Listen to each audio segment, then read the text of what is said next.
တော်တာရှင်တွေအားလုံးတာလီစွာပါ Development Media Group DMG ရဲ့2026ခုနှစ်မေလ16ရက်နေ့အတွက်သတင်းအသံထုတ်လွှင့်မှုစတင်ပါတော့မယ်ဒီကနေ့မှာတော့ကြောက်ဖြူတိုက်ပွဲကြောင့်ဒေသခံထောင်ချီတင်းရှောင်နေရပြီးအရေးပေါ်အကူအညီလိုအပ်နေတဲ့အကြောင်းရခိုင်ပြည်တိဆောက်ရေးမှာပါဝင်ပြီးမြို့နယ်စုအရေးပြေရှင်းကြဖို့တက္ကမလူငယ်တွေပြောတဲ့သတင်း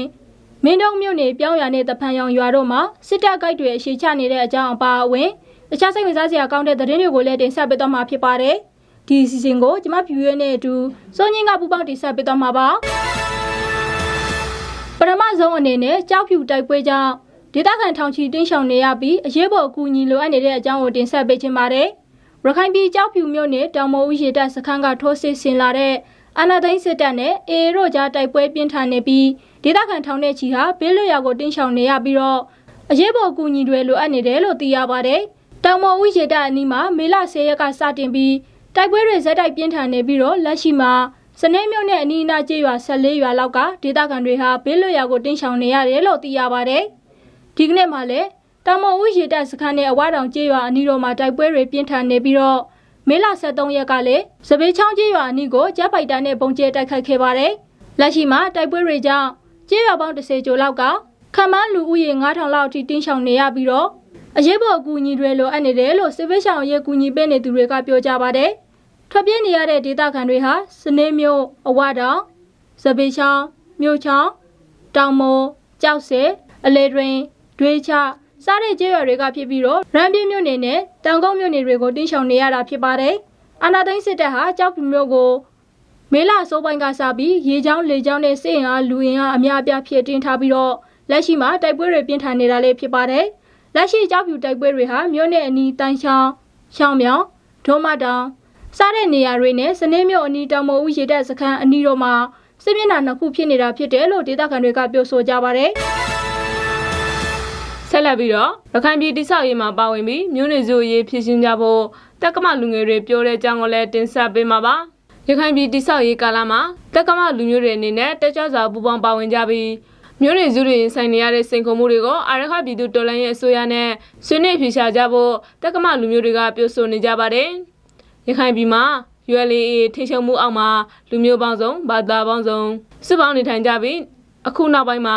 မတူကွဲပြားမှုကိုလက်ခံလာကလူမှုထဇာတာပုံမှုဖြစ်နေတယ်လို့တက္ကမလူမျိုးစုဝင်တွေကပြောဆိုကြပါတယ်ရခိုင်မျိုးနွယ်ဝင်ဖြစ်ကြတဲ့တက္ကမလူမျိုးတွေဟာခေတ်ဆက်ဆက်ကရခိုင်ပြည်မှာအတူတူကရှင်တွဲနေထိုင်ကြပြီးရခိုင်ပြည်တိဆောက်ရေးမှာကြာရနေရကတာဝန်ထမ်းဆောင်ကြဖို့လွယ်တယ်လို့အရခပြည်သူတော်လှန်ရေးအစိုးရလက်အောက်မှာတာဝန်ထမ်းဆောင်နေတဲ့တက္ကမအမျိုးသားတဦးကဆိုပါတယ်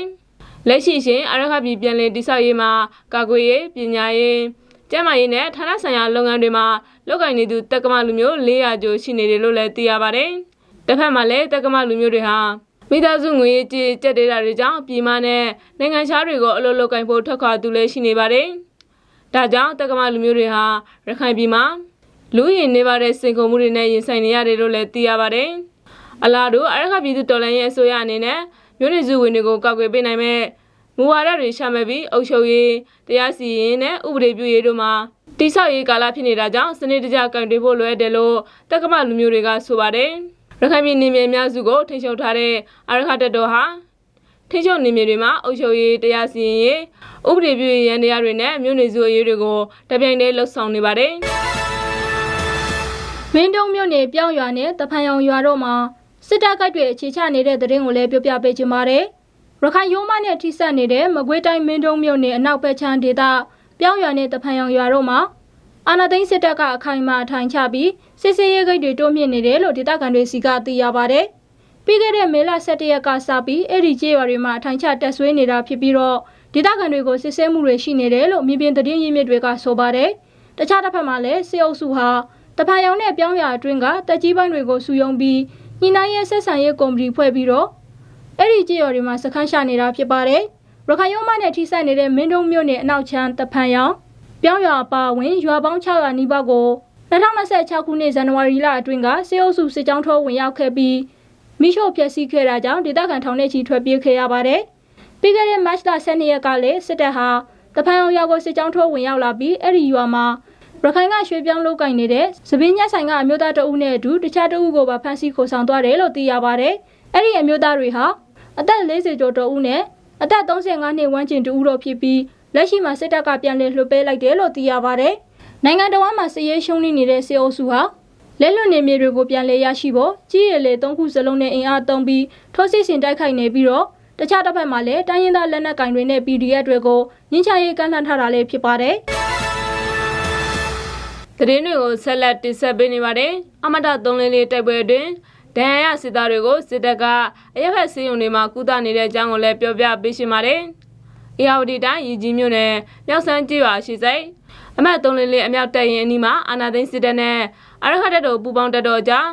ဒီရက်ပိုင်းတိုက်ပွဲတွေပြင်းထန်နေပြီးစစ်အုပ်စုဟာဒဏ်ရာရစစ်သားတွေကိုအနီးနားကအရက်ဖက်ဆေးရုံတွေမှာကုသနေရတယ်လို့သိရပါတယ်။မေလ9ရက်နေ့ကစပြီးအမတ344တပ်ရင်အနီးမှာနှစ်ဖက်တိုက်ပွဲတွေပြင်းထန်နေပြီးစစ်အုပ်စုဟာဒဏ်ရာရစစ်သားတွေကိုငတိုင်းချောင်းစေယုံနဲ့ရေကြည်ပြည်သူစေယုံတွေမှာကုသနေတာဖြစ်ပါတယ်။အရဟတ်တပ်တော်နဲ့မဟာမိတ်တွေရဲ့ထိုးစစ်တွေကြောင့်လက်ရှိမှာအမတ344နဲ့တမိုင်အထိထိုးပေါက်ရရှိလာနေပြီး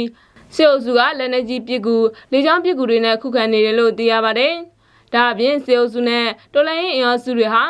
အေယာဝတီတိုင်းလေးမျက်နှာနဲ့တာပေါင်းမြို့နယ်တို့မှာလည်းထိတွေ့တိုက်ပွဲတွေရှိနေပြီးစစ်အုပ်စုဟာပြည်သူစစ်အများများနဲ့အင်အားဖြစ်တင်ပြီးခုခံနေတယ်လို့သိရပါတယ်။ဒီတိုက်ပွဲပြင်းထန်နေတဲ့အမတ344ဟာရခိုင်ပြည်ဝင်ပေါက်ဖြစ်တဲ့ဂွာငါတန်းချောင်းလမ်းပိုင်းမှာတည်ရှိနေပြီးအဲ့ဒီအနီးနားကရေနံသာဂိတ်ဟာလည်းစစ်စေးရေးတင်းကျပ်ထားတယ်လို့သိရပါတယ်။နောက်ဆုံးတစ်ပုတ်အနေနဲ့နိုင်ငံတကာသတင်းတစ်ပုတ်ကိုလည်းတင်ဆက်ပေးမှာပါ။ဘောရင်းလေရင်အစည်း200တရုတ်ဝေယူမဲ့သတင်းကုမ္ပဏီဘက်ကအတည်ပြုတဲ့သတင်းကိုလည်းတင်ဆက်ပေးချင်ပါတယ်။အမေရိကန်သမ္မတဒေါ်နယ်ထရန့်ရဲ့ဘေကျင်းခရီးစဉ်အတွင်းလေရင်စင်းရင်200ဝေယူဖို့တရုတ်နိုင်ငံကကတိကဝတ်ပြုခဲ့တယ်လို့လေကြောင်းကုမ္ပဏီကြီးဘောရင်းကမေလ15ရက်မှာအတည်ပြုလိုက်ပါတယ်။တရုတ်နိုင်ငံခရီးစဉ်ဟာအလွန်အောင်မြင်ခဲ့ပြီးတော့ဘောရင်းလေရင်အော်ဒါတွေအတွက်တရုတ်ဈေးကွက်ကိုပြန်လည်ဖွင့်လှစ်ပေးနိုင်ဖို့ဆိုတဲ့အဓိကရည်မှန်းချက်ကိုအောင်မြင်မြင်အကောင့်ထဲပေါ်နိုင်ခဲ့တယ်လို့ကုမ္ပဏီရဲ့ထုတ်ပြန်ချက်တစ်ခုမှာဖော်ပြထားပါတယ်။အဲ့ဒီအထက်မှာလေရင်စင်းရ200အတွက်ကနဦးကတိကဝတ်လေးပါဝင်ပြီးတော့ဒီပထမအတုပ်ပြီးရင်နောက်ထပ်ကတိကဝတ်တွေထပ်မံပေါ်ထွက်လာဖို့မျှော်လင့်ကြောင်းဘိုးအင်းကပြောကြားထားပါတယ်။တရုတ်နိုင်ငံကိုသမ္မတထရန့်နဲ့အတူလိုက်ပါသွားတဲ့အမေရိကန်ကိုယ်စားလှယ်အဖွဲ့မှာဘောရိတ်ကုမ္ပဏီရဲ့အမှုဆောင်အရာရှိချုပ်ကယ်လီအော့ဘတ်လည်းပါဝင်ခဲ့ပါတယ်။အခုသဘောတူညီချက်မှာဘယ်လေယာဉ်မျိုးအစားပါဝင်နေတယ်ဆိုတာကို